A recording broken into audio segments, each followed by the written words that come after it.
raise your hands, please.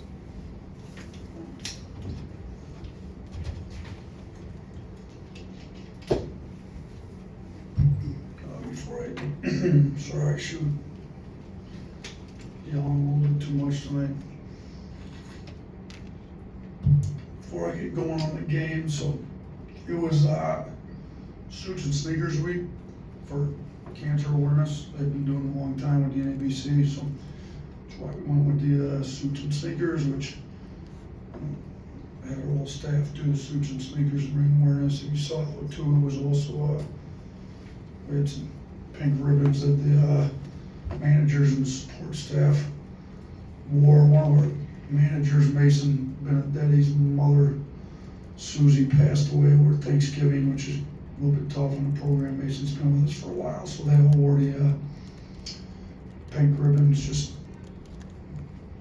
awareness to breast cancer. My mother's fought breast cancer and beat it, so that's, for those of you who read anything about Suits and Sneakers or cancer awareness, that's why the pink ribbons were worn. So to get to the game, unbelievable effort from our guys. Really the effort we've been looking for outside of the start to the second half. You take that 4 minutes out, which I wasn't very happy with that effort, but the other 36 minutes I thought we played really hard, out-rebounded a really good team by 16. Still scored 20 even though we had 20 turnovers. Now we got to fix turnovers. Obviously it's a major problem, and 12 of those 20 were from 3 of our fifth-year seniors, which shouldn't be the case, but I thought those guys kind of set the tone. I thought this was the hardest series has played. I told him it's good to see. I thought he had some turnovers. He sprinted back, made tough plays on D. Didn't sulk, didn't pout. His leadership, the effort he gave tonight, I think really helped set the tone for how the team's supposed to look. So, defensively we held them to a .88, which is really hard to do, particularly when you turn over 20 times. They got plenty of opportunities to score off our turnovers. And we still, sprinted back, made big stops. So if we can take that mentality, that effort on the defensive end and clean up the offense, we've got something ahead in the right direction here going into the second half of conference play. So, Grant, somebody gave me a stat here.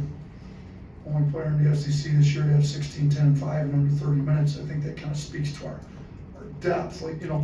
Diabate plus 20, only played 11 and a half minutes. We've got guys that impact the game in short amounts of time. That's what some of our guys are kind of trying to figure out, having to figure out is you may not get a ton of minutes, but it's what you do in your minutes.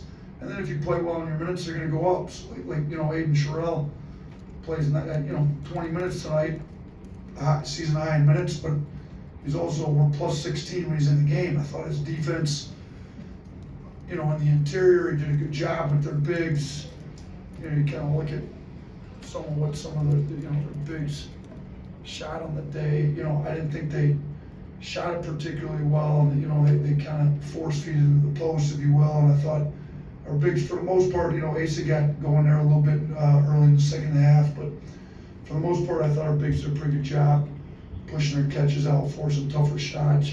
Ace is a really good player, ton of respect for him. Ends up with 16-7, but takes 15 shots, goes 6 of 15 from the floor. So, I thought defensively we made big jumps, and that's what we wanted to see going into this break here. Start with Chase. A couple questions about Sherrill. Was his jump in minutes as a result of practice performance, and also on three-pointers? I think he came in only 4 out of 24 for the year. Has he had the green light all along for those? Yeah, it's a good question. I think he's typically practiced. We've never had an issue with him as far as effort and practice goes, but he played well. I kind of told you we do this poll where have the guys grade the team as a whole on 5 categories and vote for practice MVP. Well, he had the most votes, I believe, on the last practice. So, he's played well, deserved to play some minutes, knew that they played 2 bigs the entire game, so there'd be an opportunity for us to get our front court some more minutes, and he took advantage of them. And then to go to the shooting, These kids shot 40, we chart everything from the time they get here in the summer, so in all of our live 5-on-5 drills, scrimmage, everything, all summer, Fly shot 40% from three, so it's hard sometimes in limited minutes, you know, when you know you're not gonna be in there a bunch to shoot it great. We just keep encouraging him to shoot. Like, I tell him in my mind he's a 40% shooter, you know, don't worry about what the numbers say, as long as your feet are set, you're stepping in, it's a good shot, let it fly. He's happy to see the first one go and then you get the next one, so. You know, he goes 2 or 3 from 3, and he struggled with the line a little bit through the year, even though he's a great shooter. He goes 4 of 4 at the line, you know, ends up with 12 points and 7 rebounds in, you know, 20 minutes, and we're plus 16 when he's in the game, so can't say enough about Aiden tonight. Charlie. You kind of mentioned them in your opening, but just how good was it to see the response from Mark and Ray in the second half, the way they kind of came out of the locker room? Yeah, I think their attitudes and their intentions were really good in the first half. Just, man, the turnovers were just killing us. So, you know, I told Mark too in the second half, like, I think he had the 1 turnover. I think he had 5 at the half, only had 1 in the second half. Like, this is actually great. You kind of struggle a little bit on offense. Didn't have, you know, he still ends up with 20, even though he struggled, you know, didn't shoot it great. It was 6 of 14, didn't miss a free throw, but struggled a little bit in his mind for sure if you count turnovers and the shooting on offense, but never really affected his effort on defense, which I think is an enormous jump for him, which is the jump we've been looking for him to make, so super happy with him. And then Grant's effort, outside of the first 4 minutes of the second half, I thought Grant's effort was outstanding. They had 5 blocks, you know, our team had 9 blocks. They just kind of force feed it inside, and I think he, you know, kind of stood his ground, made some blocks in there and some of that stuff. 16, 10, 5 is pretty good night for him. Jack. Cliff had 11 rebounds, hit 4 on the offensive end. Just how have you seen him kind of turn a corner here in the last 2 games, establish a presence inside? Yeah, I mean, what he did in the minutes that he got, and again, he ended up in foul trouble, and I don't mind playing guys with 2 fouls in the first half, but with the way Aiden Sherrill had it going, just figured we'd try to save his, you know, fouls in case we really needed them. Second half, so he didn't play as many minutes as, you know, as he usually does, kind of due to foul trouble and Aiden Sherrill playing the way he did. But, you know, in like 15 minutes to have 11 rebounds, 4 on the offensive end, is pretty impressive. So this is what we've just been trying to sell all these guys with our depth. It's what you do in your minutes. It's not necessarily how many minutes you get. You know, outside of Sears, nobody played more than 27 minutes. CY was right at 27. So, you know, and then everybody that's on scholarship played over 12. Diabate was hurt or he would have gone over 12, but in what he did in his minutes, plus 20 and 11:30, ridiculous. He won the hard hat, 20 blue collar points in 11 and a half minutes, right? Like, ridiculous what he does in there. And so, you know, just in the amount of minutes some of these guys played, what they really get done, like Cliff, Mo Diabate, like right up there at the top. Nick Kelly. Yeah, you talked about wanting to improve the turnover number. I mean, is it hard to get that message to register when you can have a turnover problem and still win by 21? I hope not.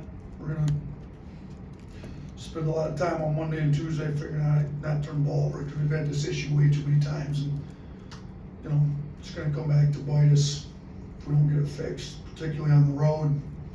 Teams that can take advantage of it a little bit more out in open court after the turnovers, we gotta get it fixed. So I hope we're mature enough that we understand, and I think we will. I mean, like I said, 12 of the 20 turnovers came from 3 of our fifth-year seniors, so I hope those guys are mature enough to understand you can learn just as much off a win as you can off a loss. Blake. You mentioned some already, but just what kind of improvements did you see defensively to hold them to 36% from the floor? Post defense was better, you know, outside of the first 4 minutes in the second half.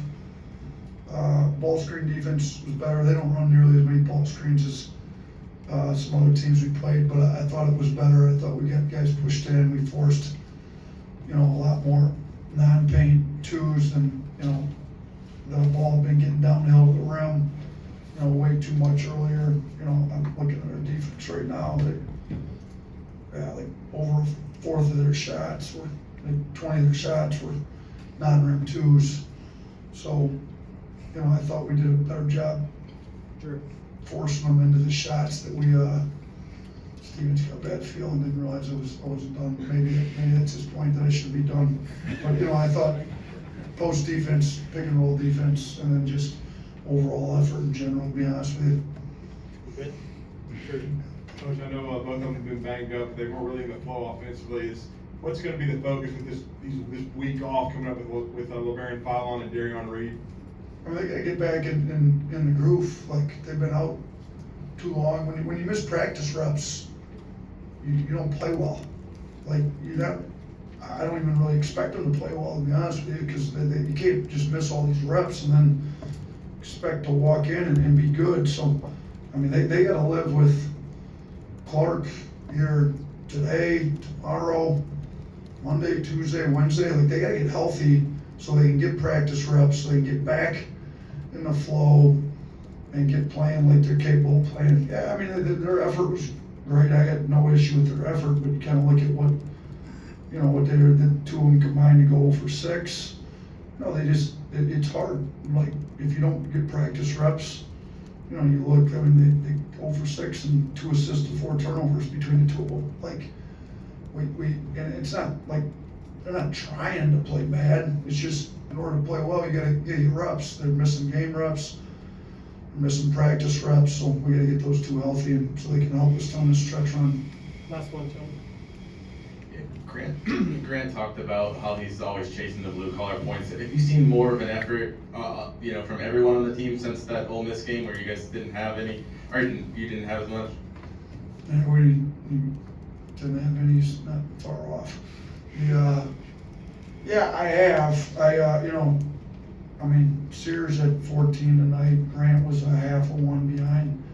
Diabate, I mean, you look at Modi 20, Grant 19 and a half, Cliff with 15, Sears with 14. These guys are kind of really trying to get after it. We got to get a couple of these other guys in the mix a little bit more, a little bit better. But, Grant, I like the competition between them.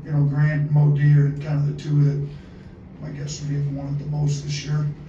I'd try to pump Jaren up, get him back winning it. He wanted back-to-back games, but I thought Jaren's mindset was right, playing hard, trying to make tough blue-collar plays. And then, you know what, when your mindset's right and that's what you're more worried about than anything, Jaren didn't miss a field goal, didn't miss a free throw. So even though he didn't end up being at the top of the blue collar, I thought that was where his mindset was, and I think that translates. You just kind of lose yourself in the game like he did tonight, and you end up playing really well on the offensive end. So, hopefully all of our guys can kind of learn from it and keep competing to get blue collar points, if you will, but make tough plays and get stops. So, good game defensively to go into a week break for us. Then we just got to clean up the offense here over this next week. So, we'll see you guys a week from today. Thanks, guys.